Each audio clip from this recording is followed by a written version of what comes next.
प्यारे बच्चों, कक्षा 10वीं गणित का महत्वपूर्ण प्रश्न ये 4 नंबर के लिए पूछा जाता है, तो ध्यान देंगे। ये चैप्टर है ज्यामितीय आकृति में समरूपता, अध्याय 11।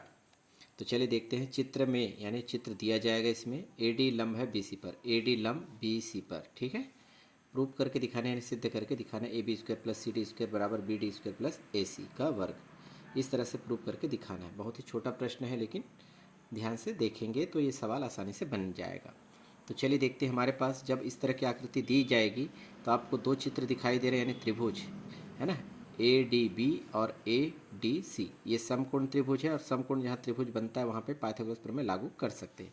तो ADB में हम देखेंगे सबसे पहले त्रिभुज ADB में पाइथागोरस प्रमेय से, पाइथागोरस प्रमेय से तो क्या होगा।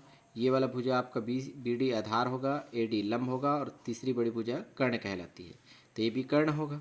तो AB का वर्ग पाइथागोरस प्रमेय में कर्ण का वर्ग, लंब भुजा क्या है आपका AD का वर्ग प्लस आधार भुजा क्या है BD का वर्ग। ये आ गया समीकरण पहला।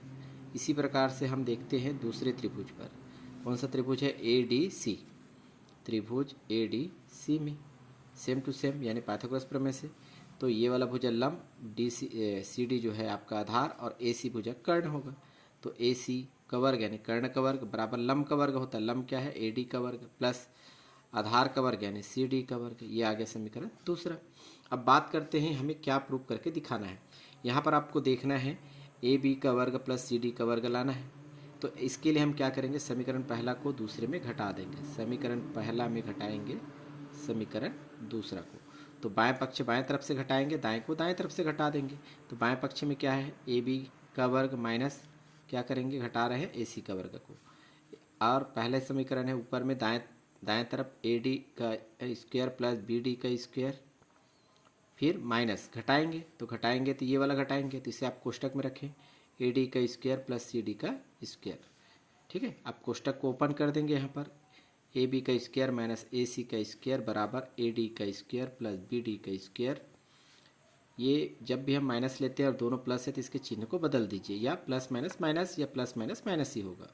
तो AD का स्क्वायर और माइनस CD का स्क्वायर। यहाँ पर देखेंगे AD का स्क्वायर माइनस में है, AD का स्क्वायर क्या है? प्लस में, तो ये दोनों बराबर है तो कट जाएंगे। तो क्या बचा हमारे पास? AB स्क्वायर माइनस AC का स्क्वायर बराबर BD का स्क्वायर माइनस CD का स्क्वायर। अब हमें कैसा उत्तर लाना है देखेंगे। यहाँ पर AB का स्क्वायर प्लस CD का स्क्वायर है ना, दोनों के बीच में प्लस होना चाहिए। तो AB का स्क्वायर तो है अपने पास, लेकिन इसके साथ क्या चाहिए हमको? CD का स्क्वायर। तो CD का स्क्वायर दूसरे पक्ष में, इसे हम अंदर लाएंगे तो माइनस है तो किस रूप में आएगा? प्लस में। तो AB का स्क्वायर इसको हम अंदर लाएंगे तो प्लस CD का स्क्वायर बराबर दाएं तरफ क्या दिखाई दे रहा है? BD का स्क्वायर। BD का स्क्वायर तो ठीक है, इसकी जोड़ी क्या है? प्लस AC का स्क्वायर। AC का स्क्वायर इस पक्ष में है बाएं तरफ, इसे हम दाएं तरफ लाएंगे तो माइनस वाला किस में आ जाएगा? प्लस में, AC का स्क्वायर। यही आपको सिद्ध करके दिखाना था, तो यहाँ पर लिख दीजिए इतिम सिद्धम। इस तरह से आप आसानी से प्रश्न को सॉल्व कर सकते हैं।